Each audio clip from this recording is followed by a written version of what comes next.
Hello, leaders. Hey, this is Paul Grau, and welcome to a brand new week of Run to Your Leadership Challenges, the daily show that equips leaders and entrepreneurs to achieve their greatest potential.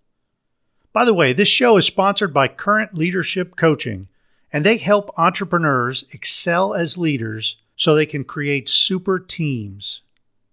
Hey, I hope you're having a great day. And today, I'm super excited about this week because we're going to be talking all about conflict and how you can minimize it within your teams or work through it much easier than you might ever imagine. Now, if you've never had personality conflicts at work, man, you are truly living the dream. For all the rest of us out there, this is a common challenge in nearly every organization, no matter what size it is. Basically, if you have two or more people working together, eventually there is very likely to be some kind of personality conflict. Some leaders use the tactic of separating the two team members. However, that isn't really resolving anything. It's actually just avoiding it, and it's actually a lack of leadership. And you can't separate everyone whenever conflict arises. Besides, a lot of businesses out there only have between 2 and 5 people, so it's impossible to separate everybody. The only way that you're going to get to the root cause of the conflict is by talking to everyone directly involved in the conflict. You need to have a private face-to-face conversation with them and work through it. As a leader, you need to set the ground rules right up front in order to keep the peace. Establish the rules of engagement immediately before anyone has a chance to even speak.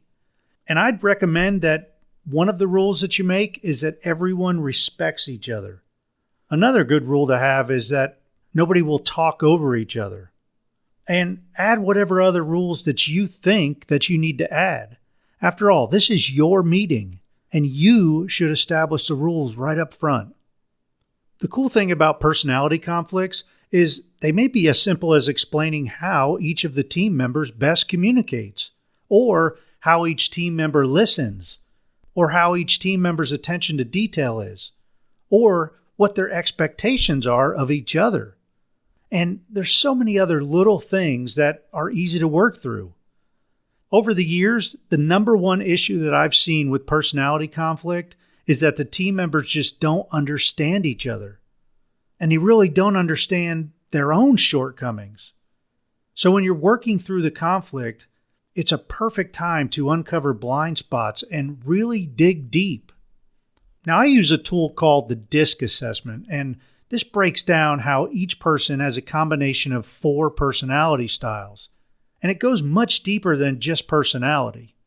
By understanding the DISC and where each person on your team falls within the DISC, you can understand how you can best communicate with each of them and how other team members can be set off if you communicate in certain ways. It's basically a blueprint to minimize your conflict and increase communication, productivity, and morale within your team. And the best part about this is it's rather easy to figure out where each team member falls within the DISC assessment.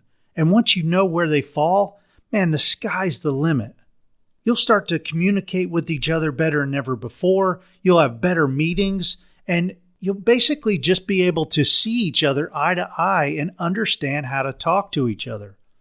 So the rest of the week, I'm going to break down each of the 4 DISC styles and how to speak to each other and how it's best to communicate with each style. After all, the more you know about your style and the styles of those around you, well, the easier it will be to minimize conflict and work through conflict as it arises.